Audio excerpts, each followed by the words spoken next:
Assalamualaikum warahmatullahi wabarakatuh. Perkenalkan, nama saya Devivi Alfiani Maulidini dengan NPM 100-302-190-30. Saya dari Program Studi PG PAUD, Fakultas Tarbiyah dan Keguruan Universitas Islam Bandung. Di sini, saya akan memaparkan mengenai strategi guru dalam pengenalan geometri di Taman Kanak-kanak, Kecamatan Jatiwangi. Masuk di latar belakang, anak usia dini merupakan anak yang memiliki rentang usia 0 sampai 6 tahun. Pada anak usia dini ini perlu dikembangkan aspek-aspek perkembangannya. Aspek-aspek perkembangannya itu antara lain ada aspek perkembangan nilai agama moral, ada aspek perkembangan kognitif, ada aspek perkembangan sosial emosional, lalu ada aspek perkembangan bahasa, ada aspek perkembangan motorik, dan ada aspek perkembangan seni. Salah satu aspek yang tidak kalah penting untuk distimulasi adalah aspek perkembangan kognitif. Menurut Piaget, aspek perkembangan kognitif ini dibagi menjadi 4 tahapan periode. Pada anak usia dini yang menduduki usia rentang 0 sampai 6 tahun berada pada tahapan praoperasional. Pada tahapan praoperasional ini, anak sudah mulai memahami objek di sekelilingnya, namun terbatas pada kekonkretan objek. Pengembangan geometri ini merupakan pembelajaran mengenai bentuk-bentuk geometri yang ada di sekelilingnya.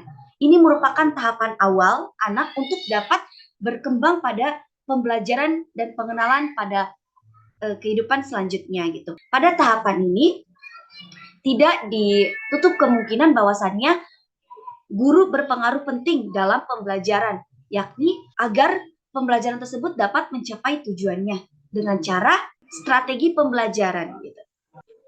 Tujuan pada penelitian saat ini yang pertama ada untuk mengetahui perencanaan pembelajaran pengenalan geometri Taman Kanak-kanak Kecamatan Jatiwangi.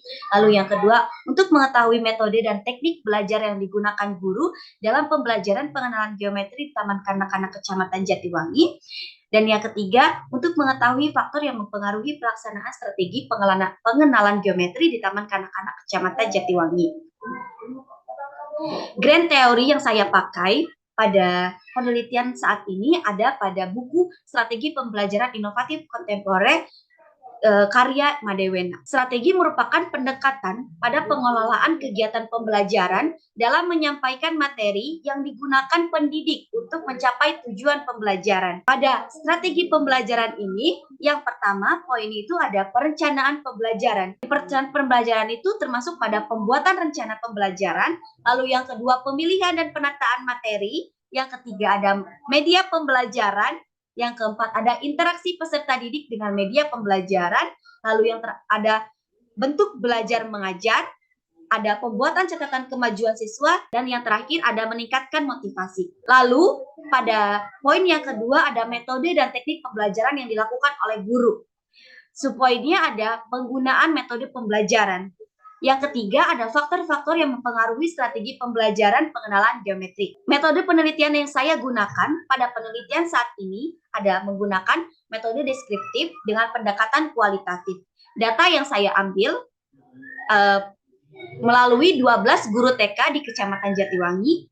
Pengumpulan data yang saya lakukan, pertama wawancara, yang kedua ada observasi, yang ketiga ada kuesioner, yang keempat ada dokumentasi. Analisis data yang saya gunakan, yang pertama ada pengumpulan data, kemudian reduksi data, penyajian data, dan terakhir ada penarikan kesimpulan. Hasil dan pembahasan pada poin perencanaan pembelajaran pengenalan geometri, seluruh guru di 12 TK menyusun dan membuat perencanaan pembelajaran.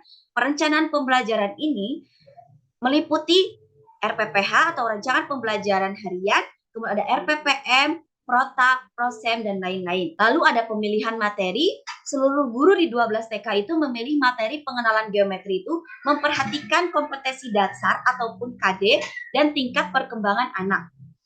Ada media pembelajaran. Seluruh guru di 12 TK tersebut menggunakan media pembelajaran. Media pembelajaran di sini sangat bervariatif ya.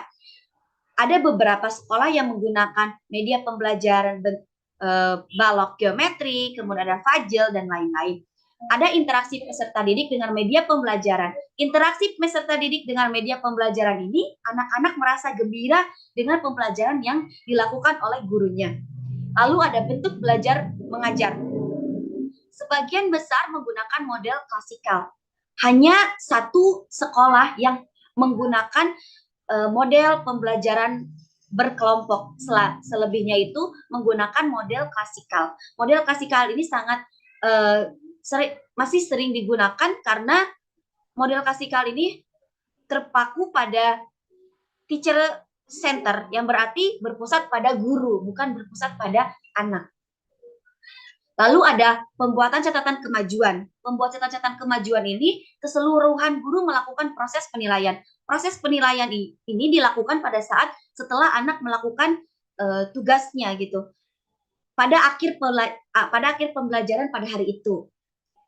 Ada meningkatkan motivasi. Meningkatkan motivasi ini dilakukan dengan menumbuhkan rasa keyakinan agar berhasil mengerjakan tugasnya.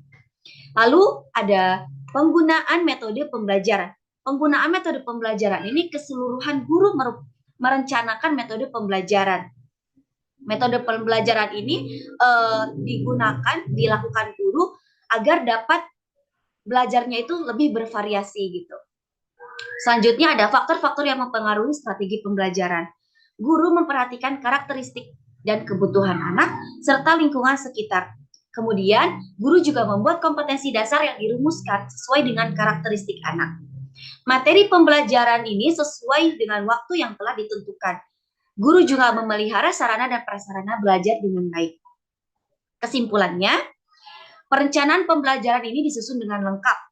Menentukan materi juga sesuai dengan kompetensi dasar dan tingkat perkembangan anak. Bentuk kegiatan pembelajarannya itu adalah klasikal.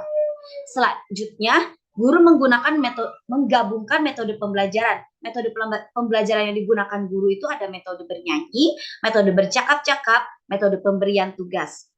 Guru akan membuat penilaian setelah anak selesai mengerjakan tugasnya.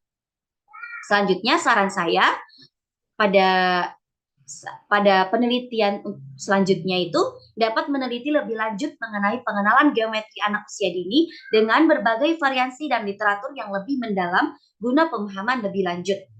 Kemudian saran untuk pendidik dapat melakukan variasi dalam bentuk kegiatan serta penggunaan media pembelajaran agar menjadi lebih bervariatif. Dan yang terakhir untuk lembaga sekolah diharapkan melengkapi fasilitas prasarana guna mendukung lebih lanjut pada kegiatan pengenalan geometri anak usia dini. Terima kasih. Wassalamualaikum warahmatullahi wabarakatuh.